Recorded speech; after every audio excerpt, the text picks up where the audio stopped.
नमस्कार, स्वागत है आपका जी बिजनेस में। मैं हूं पूजा त्रिपाठी। नमस्कार, मैं हूं साक्षी बत्रा। आप देख रहे हैं आपका पसंदीदा शो मिड कैप बाजार। आज के सेशन में हमारे साथ बहुत ही खास मेहमान मौजूद हैं। हमारे साथ कुणाल सरावगी हैं जो कि आपकी सभी क्वेरीज को आज के इस शो में उसके बाद आपकी क्वेरीज को भी शामिल करेंगे। मार्केट इस वक्त अगर देखा जाए तो 9900 के ऊपर ही टिका हुआ है, जो आज का सपोर्ट है, साइकोलॉजिकल लेवल है। एक बार ब्रीच करने के बाद दोबारा रिटेन किया और अभी भी मजबूती के साथ ही मार्केट्स कारोबार करते हुए नजर आ रहे हैं। दोनों ब्रॉडर इंडिसेस में अगर आप देखेंगे, सेंसेक्स में करीब 90 अंकों की बढ़त है और 40 अंकों की बढ़त के साथ इस वक्त निफ्टी कामकाज कर रहा है। देख लेते हैं इस बार मिड कैप और स्मॉल कैप इंडेक्स से किस तरीके का पार्टिसिपेशन इस वक्त आता हुआ नजर आ रहा है। दोनों इंडाइसेस में अगर आप देखेंगे तो आधे से 1% तक की मजबूती मिड कैप और स्मॉल कैप इंडेक्स से भी देखने को मिल रही है। आज सुबह से ही अगर देखा जाए तो मेटल्स आज आउट परफॉर्म कर रहे हैं और वहां पर अभी भी बढ़त देखने को मिल रही है। हालांकि बैंकिंग स्पेस में अभी भी आज सबड्यूड एक्शन ही देखने को मिल रहा है। ऑटो भी कुछ वीकनेस यहां पर आज के सेशन में दिखा रहा है, लेकिन कुछ और स्पेस ये मेटल के शेयर्स हैं आपकी स्क्रीन पर, जहां पर अच्छी खासी बढ़त देखने को मिल रही है। एक बार पूजा से जान लेते हैं और कहां पर आज एक्शन देखने को मिल रहा है, बताइए पूजा। जी, मेटल शेयरों में आज खरीदारी है। देखिए, हिंदुस्तान जिंक, एनएमडीसी, नैल्को, हिंडाल्को, इन सब में आज तेजी देखने को मिल रही है। कुछ और स्पेस की अगर बात करें तो छोटे मझोले आईटी शेयरों में आज अच्छी खासी खरीदारी है। इंटेलेक्ट डिजाइन में करीब 8% की मजबूती है। इसके अलावा मैस्टेक, हेक्सावेयर, ये कुछ ऐसे शेयर्स हैं जो 4 से 6% की मजबूती के साथ आज कारोबार कर रहे हैं। मिड कैप में चढ़ने वाले शेयरों की बात करें तो जीएमआर इंफ्रा, बीईएल, पैरिको, एक्साइड इंडस्ट्रीज, इन सभी में करीब अच्छी मजबूती देखने को मिल रही है। लेकिन एक बार गिरने वाले शेयरों पर नजर डालें तो आज कहीं ना कहीं फार्मा स्पेस में कमजोरी है। अपोलो हॉस्पिटल करीब 4% की कमजोरी इस शेयर में है। अजंता फार्मा भी कमजोरी इस स्टॉक में भी बरकरार है। 2% की कमजोरी के साथ ये स्टॉक इस वक्त ट्रेड कर रहा है। इसके अलावा इमामी और एमआरपीएल में भी कमजोरी देखने को मिल रही है। राइट, चलिए इसी के साथ शुरुआत कर लेते हैं आज के इस सेशन की। फटाफट से आपको तरीका भी बता देते हैं। आप कॉल करके हमारे साथ इस शो में जुड़ सकते हैं। दोनों ही लाइंस, टोल फ्री लाइन और ऑल्टरनेट नंबर खुल चुका है। आप इन जो नंबर्स आपकी स्क्रीन पर फ्लैश हो रहे हैं, यहाँ पर कॉल करके आप अपने सवाल पूछ सकते हैं। साथ ही व्हाट्सएप के जरिए और फेसबुक के जरिए भी हम आपके साथ जुड़े रहते हैं। इन माध्यमों के जरिए भी आप अपने सवाल डायरेक्टली हमारे एक्सपर्ट्स तक पहुंचा सकते हैं। इसी के साथ शुरुआत करेंगे सवाल जवाब के सिलसिले के लिए, लेकिन फटाफट से एक बार मैं आपको शेयर दिखा दूं। श्री इंफ्रा के शेयर पर आप नजर डालिए। यहाँ पर अभी खबर आई है कि जो श्री इक्विपमेंट फाइनेंस कंपनी की सब्सिडरी है, उसे लिस्ट कराने की योजना है। कंपनी उसकी आईपीओ लेके आएगी और 25% हिस्सेदारी जो है श्री इंफ्रा अपने आईपीओ के जरिए भी बेचती हुई नजर आएगी। इसका पूरी खबर पर जो डिटेल्स है वो भी हम लेंगे। कुछ देर में मैनेजमेंट भी हमारे साथ मौजूद होंगे। आपको ये बता दें कि जल्द ही आ सकता है ये आईपीओ और 25% तक डाइल्यूट करने की योजना है श्री इंफ्रा की इस कंपनी में, और करीब करीब बताया जा रहा है 2000 करोड़ तक रेज कर सकती है कंपनी। ग्रोथ पर काफी कंपनी का फोकस रहेगा। उसी के बाद का रिएक्शन है 0.4% तक की तेजी यहां पर देखने को मिल रही है। चलिए फटाफट से हमारे पास दर्शक हैं आज के, उनसे बातचीत कर लेते हैं। हमारे साथ आज की जो पहले दर्शक जुड़े हैं फोन लाइन पर, वो दिल्ली से हैं। आसिफ अली ने हमें कॉल किया है। आसिफ नमस्कार, पूछिए कौन से शेयर पर है आपका सवाल? मैंने 2 बार 500 करके जी इंफ्रा ले लिया, 22 रुपए 40 पैसे के हिसाब से।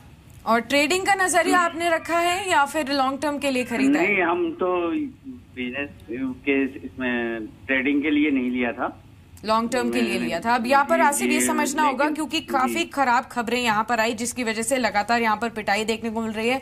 ऑलरेडी जो ग्रुप पर डेट कंसर्न्स है वो तो है ही। एक बार ये एक्सपर्ट से जान लेते हैं। स्वागत है कुणाल आपका जी बिजनेस पर, शुक्रिया अपना समय भी हमें देने के लिए। सबसे पहला सवाल, ये विवादों में घिरा हुआ है जेपी इंफ्रा।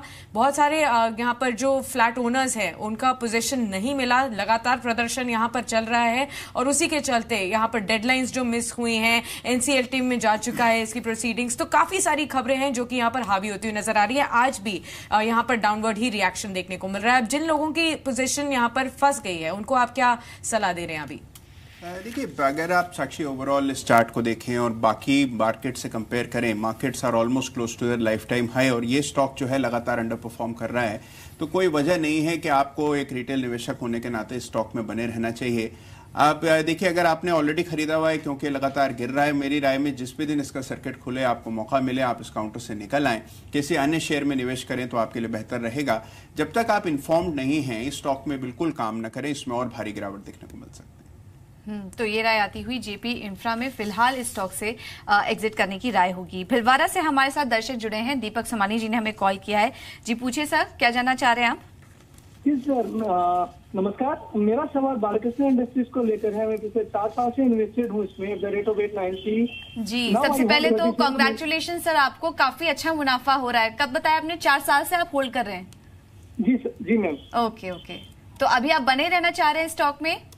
मैं यही इसकी जानना चाह रहा हूँ कि इसका फ्यूचर प्रोस्पेक्ट कैसा है, क्या है, keep a part the profit. अगर मैं इसको लॉन्ग टर्म रखता हूँ और लॉन्गर टर्म, तो क्या मुझे इसमें आइशर मोटर जैसा कुछ मुनाफा देखने को मिल सकता है? ओके, कुणाल क्या राय देंगे? बालकृष्ण इंडस्ट्रीज 4 साल से होल्ड कर रहे हैं और क्लियरली इनको काफी अच्छा मुनाफा भी देखने को मिल रहा है, तो ये जानना चाह रहे हैं कि क्या बालकृष्ण इंडस्ट्रीज की भी जो आगे की ट्रेजेक्टरी होगी वो आयशर मोटर्स जैसी हो सकती है?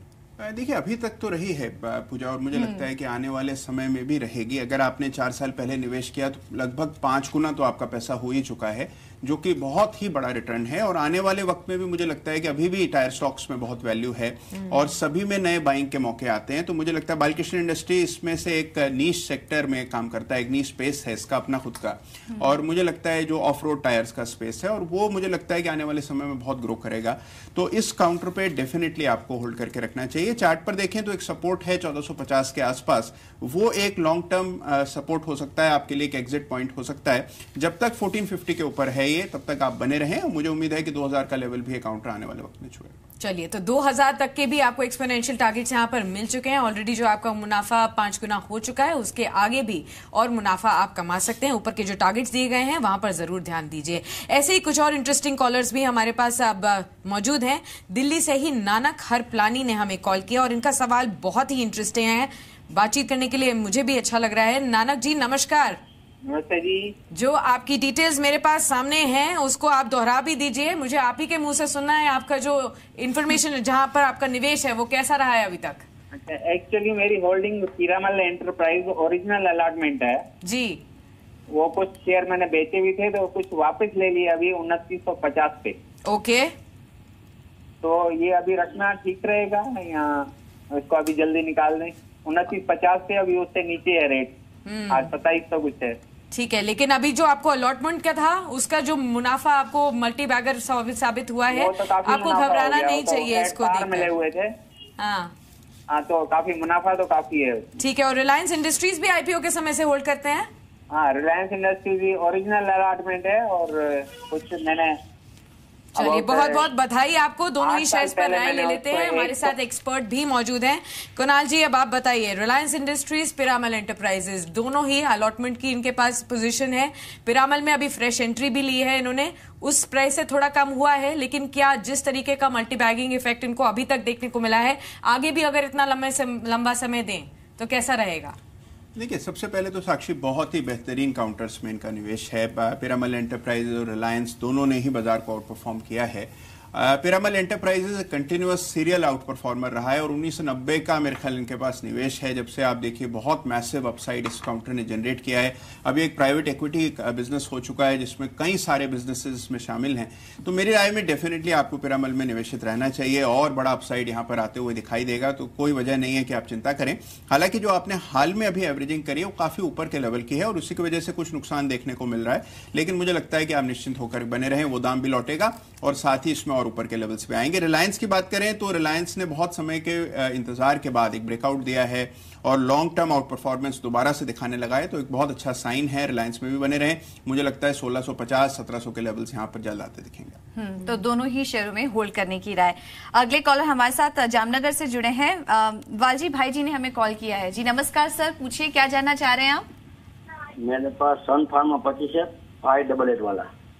ओके, काफी नुकसान हो चुका होगा आपको। हाँ, आप करूँ क्या नहीं? आप बने रह सकते हैं क्या लंबे समय के लिए? हाँ, 6 महीना 1 साल।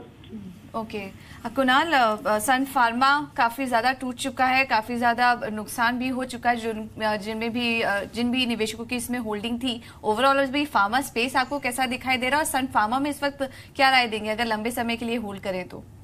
देखिए चार्ट अभी भी कमजोर है पूजा, किसी तरह का कोई सुधार चार्ट पे नजर नहीं आता है और अभी मुझे लगता है कि एक होड़ सी लगी हुई है फार्मा कंपनीज को निचले स्तरों पर खरीदने की।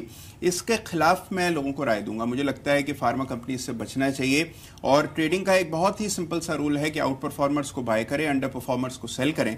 ये काउंटर एक सीरियल अंडर परफॉर्मर है, तो मेरी राय में इससे बेहतर निवेश के विकल्प बाजार में उपलब्ध हैं, दूर रहना चाहिए सन फार्मा से। चलिए, तो सन फार्मा से तो दूर रहने की सलाह फिलहाल करनाल की तरफ से आपको मिल रही है, लेकिन कॉफी और भी अच्छे काउंटर्स हैं जिन पर हम आगे भी चर्चा करेंगे। और लगातार हमारे साथ दर्शक जुड़ रहे हैं। औरंगाबाद से हमें एक दर्शक ने कॉल किया है, राधे श्याम जी का हमें फोन आया है। जी नमस्कार सर, पूछिए। राधे श्याम जी, आपको आवाज आ रही है? जी हाँ मैडम, शिल्पी केबल लिया है मैडम मैंने 200 क्वांटिटी। अच्छा, ये आपने ट्रेडिंग के पर्पज से लिया था क्या? हाँ मैडम। ओके, तो 2-3 महीने के लिए मैम रुक सकता मैडम मैं? ओके। कुणाल, शिल्पी केबल पे क्या राय देंगे? पिछले अगर 5 दिन का ट्रेंड देखे, लगातार सर्किट पे लग रहा है ये स्टॉक, और आज भी करीब 5% का सर्किट स्टॉक में लगा भी था। अभी क्या राय देंगे इस लेवल पर? देखिए पूजा, निवेशक बहुत ही भाग्यशाली हैं कि शिल्पी केबल में कमा रहे हैं, क्योंकि बाकी सभी निवेशक इसमें भारी फंसा हो चुके हैं और मुझे लगता है कि किस्मत को एक हद से ज्यादा आजमाना नहीं चाहिए। तो मुझे लगता है आपको तुरंत निकल जाना चाहिए, बिल्कुल इंतजार मत करिए। जो प्रॉफिट है वो लेकर के आप इस काउंटर से निकल जाएं।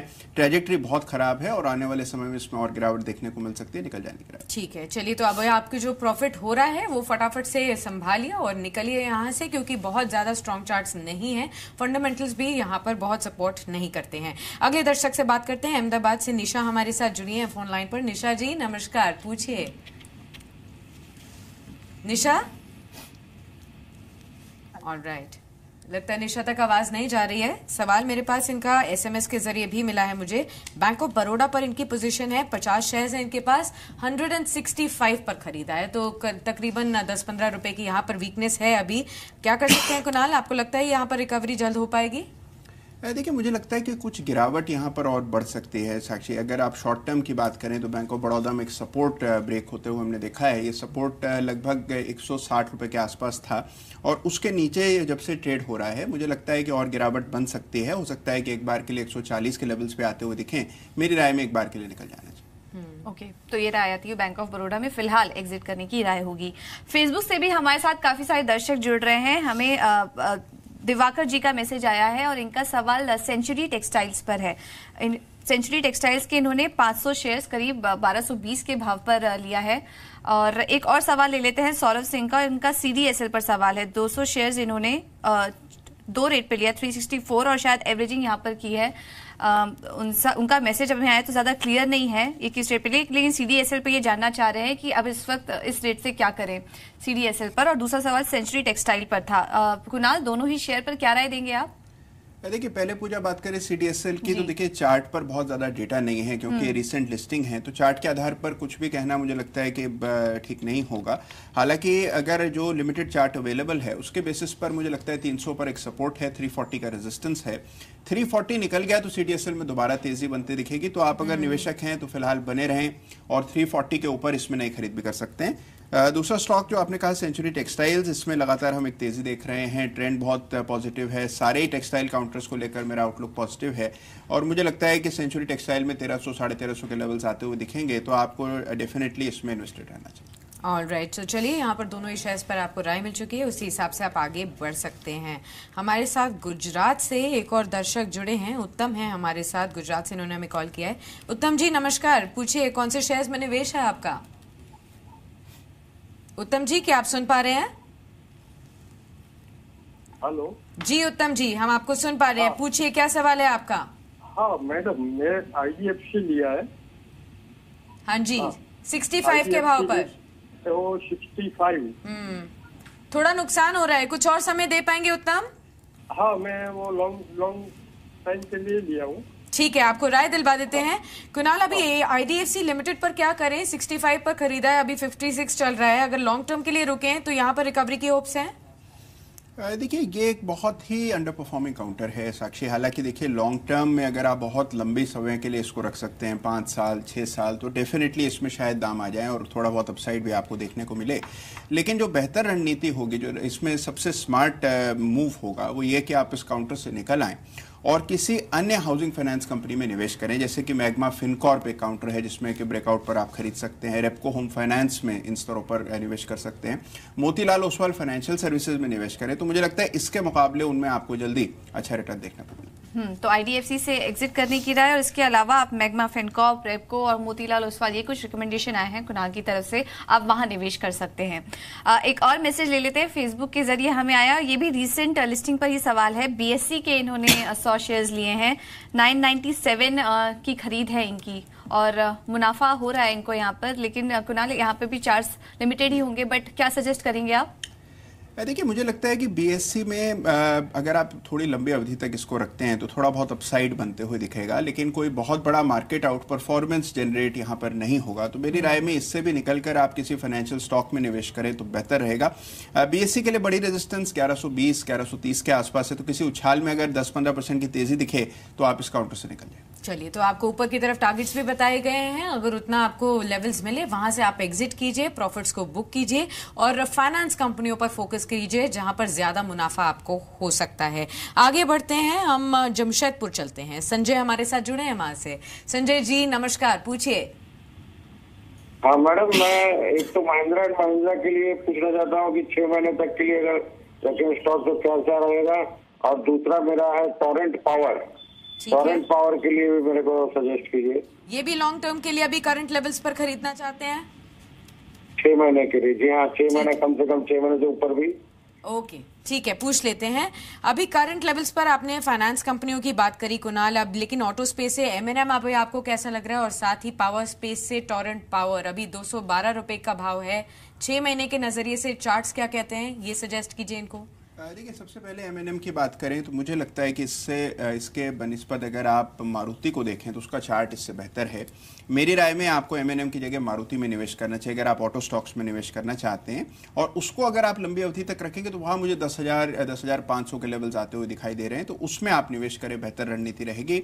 और टोरेंट पावर की जहाँ तक बात रही, सबसे पहले डिस्क्लोजर, मेरी अपनी निजी पोजीशन स्टॉक में है। मुझे लगता है कि टोरेंट पावर में अगर आप निवेश करते हैं, लंबी अवधि तक रखते हैं, तो इसमें भी आपको बड़ा अपसाइड देखने को मिलेगा।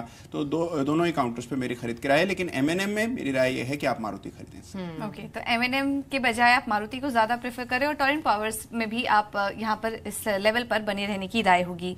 अगला मैसेज हमें आया है गाजियाबाद से, अरुण कुमार जी ने मैसेज किया है और इनका सवाल है एक्सिस बैंक पर। एक्सिस बैंक के इन्होंने 180 शेयर्स 543 के लेवल्स पर लिए थे, और इस वक्त देखें तो नुकसान हो रहा है इनको काफी, और इनकी जो खरीदारी भी दिख रही है वो मेरे ख्याल से नतीजों के आसपास दिख रही है, काफी नुकसान इनको हो चुका है उसकी वजह से। कुणाल, लेकिन अगर लॉन्ग टर्म की समय तो यहाँ इन्होंने मेंशन नहीं किया, लेकिन अगर मीडियम से लॉन्ग टर्म की बात करें एक्सिस बैंक के लिए, तो आपको चार्ट्स कैसे दिखाई दे रहे हैं? देखिए, एकदम शॉर्ट टर्म की बात करें अगर आप पूछा तो मुझे लगता है कि एक रेंज में काउंटर ट्रेड हो रहा है, और ये रेंज अगर आप देखें तो 490 से 530 के बीच ये के दरमियान ये पिछले 6 महीनों से ट्रेड कर रहा है। 530 निकाल गया तो इसमें फिर बड़ी तेजी बनेगी, लेकिन मेरी राय में इससे बेहतर रणनीति ये होगी कि आप कोटक बैंक, डीसीबी जैसे काउंटर्स में निवेश करें जहां पर के ज्यादा अपसाइड देखने को मिल सकता है। साउथ इंडिया बैंक भी इसी श्रेणी में मुझे काफी पसंद। चलिए, और आज एक्सिस बैंक की तरफ से एक खबर भी आई थी कि नई होम लोन स्कीम भी कंपनी ने लॉन्च करी है। देखा जाए तो शुभ आरंभ स्कीम ये लॉन्च हुई है और अफोर्डेबल होम सेगमेंट के लिए स्कीम लॉन्च की गई है। इसके तहत 12 EMI तक की आपको छूट मिल सकती है। शर्त यह है कि 20 साल तक का आपका टेन्योर होना चाहिए लोन का, और 30 लाख तक का आपको लोन होना चाहिए। इस खबर के चलते भी यहाँ पर नजर रखी जा सकती है। पूजा, और बताइए अगले जो दर्शक है हमारे साथ वो धनबाद से जुड़े हैं हमारे साथ। SP वर्मा जी ने हमें कॉल किया है और इनका सवाल लुपिन पेशा हमारे साथ फोन लाइन पर भी जुड़े हैं। ये जी पूछिए सर, सवाल पूछिए, कौन सा स्टॉक है आपके पास? मेरे पास मैडम करीब 1.5 साल से 60 लुपिन के शेयर है 1645 रुपए पे। अब तो लॉस बहुत हो रहा था, अब इसको मैं सोच रहा हूँ बेच के कुछ दूसरे शेयर्स में जाना चाहता हूँ जो मेरा लॉस मेकअप कर सके। सर, आप बने रह सकते हैं फिलहाल इस स्टॉक में क्या?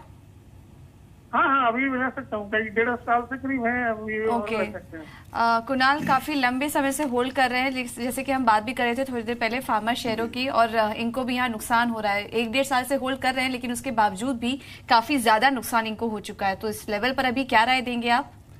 देखिए पूजा, जैसे हम पहले भी चर्चा कर रहे थे कि मुझे लगता है फार्मा में और गिरावट बनेगी, और अगर गिरावट नहीं भी बनी तो इसमें कोई बहुत मीनिंगफुल आउट परफॉर्मेंस या बड़ा ब्रेकआउट या बहुत जल्दी रिकवरी की संभावना कम है। तो आपके लिए दो रणनीति है कि एक तो आप अपने समय अवधि को बढ़ा लें और इसको 3 साल रख लें, तो लुपिन में दोबारा से आपको अपसाइड देखने को मिलेगा। कंपनी बहुत अच्छी है लेकिन ट्रैजेक्टरी बहुत वीक है, तो इसमें और गिरावट बर्दाश्त करनी पड़ सकती है। अगर आप कोटेशनल लॉस ले सकते हैं तो 1-2 साल का होराइजन रखकर इसमें निवेशित रहें। चलिए आपको यहाँ पर राय भी मिल चुकी है। बहुत बहुत शुक्रिया कुणाल आपका हमारे साथ इस खास शो में मौजूद रहने के लिए, सभी क्वेरीज को भी एड्रेस करने के लिए। इसी के साथ हम लेंगे आपसे इजाजत। मिड कैप बाजार में इतने कॉलर्स आज हम शामिल कर पाएंगे, लेकिन एक छोटे से ब्रेक के लिए यहाँ पर रुकेंगे। ब्रेक के बाद जब लौटेंगे तो एफएनओ कॉलर्स के लिए स्पेशल शो और साथ ही श्री इंफ्रा के मैनेजमेंट से भी बातचीत होगी। श्री इक्विपमेंट फाइनेंस का जो IPO आ रहा है उस पर डिटेल्स जानेंगे, तो आप बने रहिए जी बिजनेस पर।